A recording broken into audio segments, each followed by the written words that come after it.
Wow, mga kasukarap, karong adlaw mga kasukarap nato dinhi sa area. Kaya atong gigunahan atong tanom nga talong. Kay grabe man jud kalabong sa sagbot. Kani akong mga tanom nga talong, iskilig ni siya sa akong sweet corn. Atong gigunahan aron nindot ang tubo. Unya napo dinhi sa area akong mga classmates, si Angelica kay nagtraining siya sa sweet corn, ug mo niya sweet corn, mga dagko na gid siya. Giya po nang gigunahan unya paghuman kay ang gi-applyan og pesticide. Sa mga nangutana, mo ni among thesis area dinhi kay among thesis is individual. Ug dinhi kilid sa area napud si Grace nag-apply og pesticides. Kay medyo ni atake naman jud ang army worm nga grabe kadangan sa atong tanom nga mais. Mo nang area nila ni Grace ug ni Sheila kilid ra ni sa akong area. Pagbot sa naha nakita na ko sa Tilabli nangguna pud siyang sweet corn. So nagkausara gid mi dinhi kay karon wa am gud mi klase. Mo na mong gisulit ang time tras wala pa mi klase ari mi dinhi sa among area. Ug dinhi pud sa unahan na si Marsha nga namubo sa iya ang sweet corn baguhay pa ni siya nananom. Mo na Marsha laban para sa ekonomiya para sa bayan. Ug dinhi sa unahan nakita na ko si Sheila tanawa ra gud na ambot lang giunsay ani gisulti. Kakapoy man. Kakapoy mag sober rabot lang. Ug mo ni si Grace ug si Anggi o lambada jud mo din ha pangmatya ng mga test. Ug mo ni akong area dagko naginta na kong sweet corn nga grabe sa una gagmay pakayon ni. Salamat kay sa Ginoo kay Jesus na nagite nakita sa ato ang hinaguan. Wee! Lain na sa wiyoy.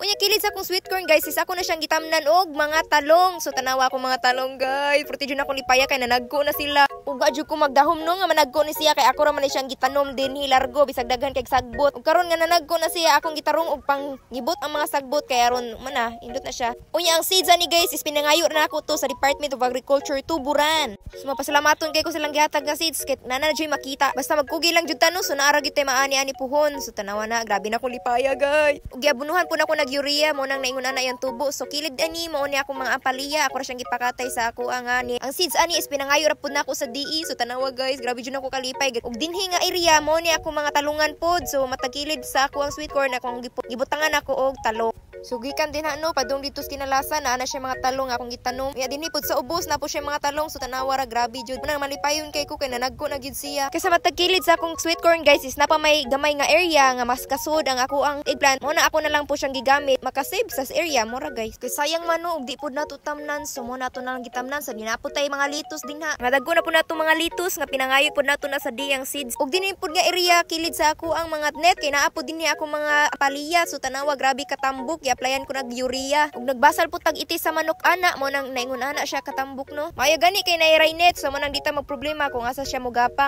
Ug mamunga ni puhon ako mga tanom sumaayo na lang gid nino maka-free na gitag sudan. Kalami baya sa paliya og talong labi na gisahon. Napalito sa ato nang lanlanon puhon basta magkugi lang gid ta dinhi sa atong umano or sa mga yuta nga bisag di ato bahala na. So mo na itong sweet corn kaloyan sa Ginoo is nagsilking nagjud siya. Ug ang kilid nga area mo na itong mga talungan so humana na to naguna. Mo na yung resulta sa itong pangguna guys naigo gid itong kamot wa na to damha. Wa mo gusto ta naglabs. Napay kamot grabe kahuga ug kubal nga grabe labaw pa tayo kakuan ani no sa tani. So mo na itong talong no nitambok-tambok na gid siya kay gibasalan man nato ni deng gi-applyan pud nato og kana ang urea. So dinhi sa gawas og sud ni total siya og mga 70 siguro ka talong nga akong natanong. Yan na po kapaliya, tulo ka batong og mga kamatis nga pinangayo ra pud nako sa DE. Daghan kay salamat sa imong pagtanaw. So mora to, please follow and like my page for more videos. Thank you.